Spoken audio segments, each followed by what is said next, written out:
When you look at a mountain, if you have looked at a mountain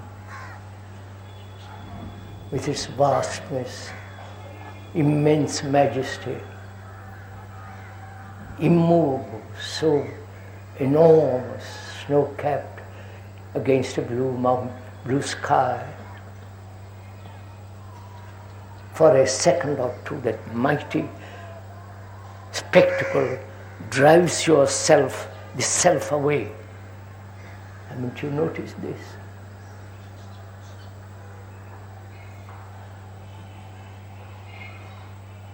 Then what takes place? The grandeur, the immensity, and the extraordinary beauty of a great mountain drives or gives a momentary shock, and the self is not at that moment. Right? Is this right? Haven't you noticed this? And you're so spellbound by that move. And so you become silent for a second. That is, the toy of the mountain has absorbed you.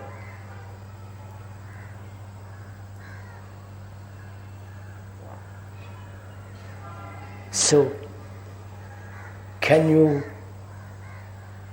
be free of the self without any being absorbed by anything? You understand my question? Because when the self is not, the beauty is.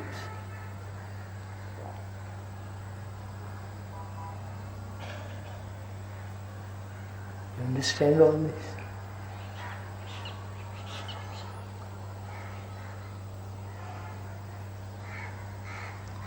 You know how important this is? Because we have no beauty in our life. We are becoming more and more vulgar, noisy, and we haven't got, or we've never even thought about this question. We're all too religious to think about beauty.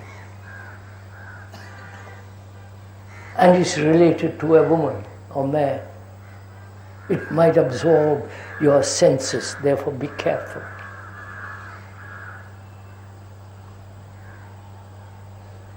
If you understand the nature of beauty,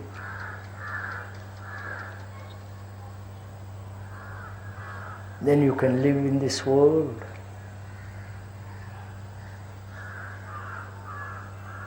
so completely, so holistically. Because beauty is not that which is ugly.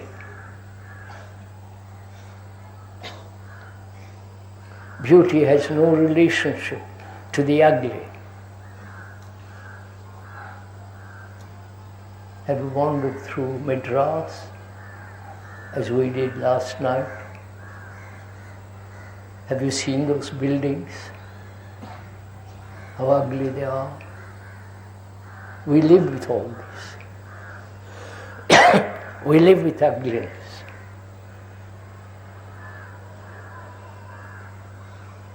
And we get used to ugliness. We got used to the squalor of the streets. And we don't even bother. It is happening all the time. So we lose the quality of sensitivity.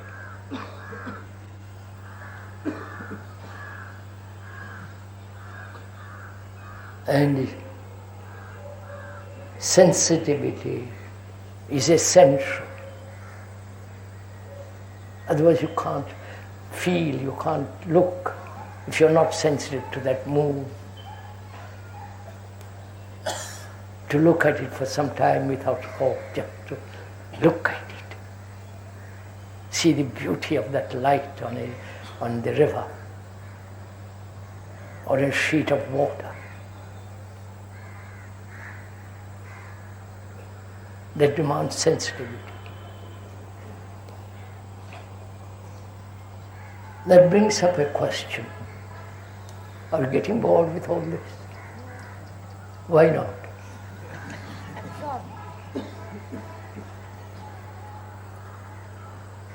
Have you beauty in your life? You're silent.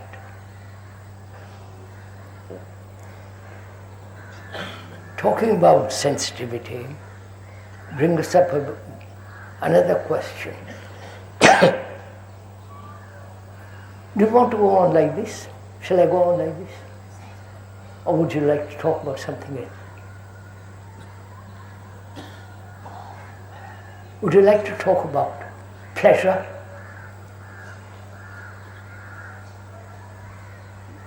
I'm sure, one is sure that you are seeking pleasure.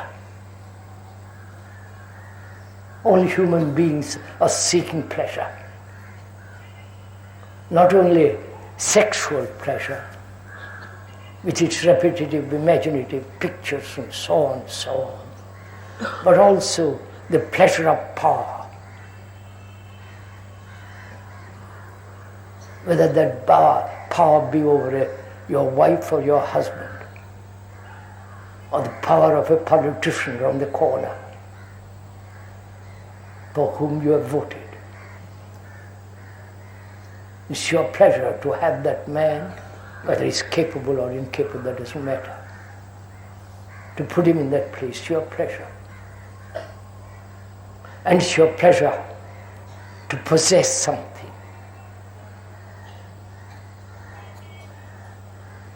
Possess money, a good house. A good house, you understand? A beautiful house. Well proportioned. If you're rich, with good garden, with lovely flowers, that's a great pleasure. And the pleasure of achievement and the fear of failure.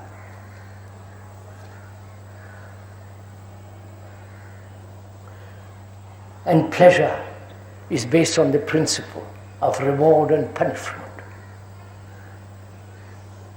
Is that right?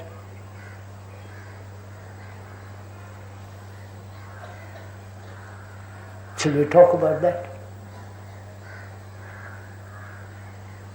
Because that's what we all want. The ultimate pleasure is God.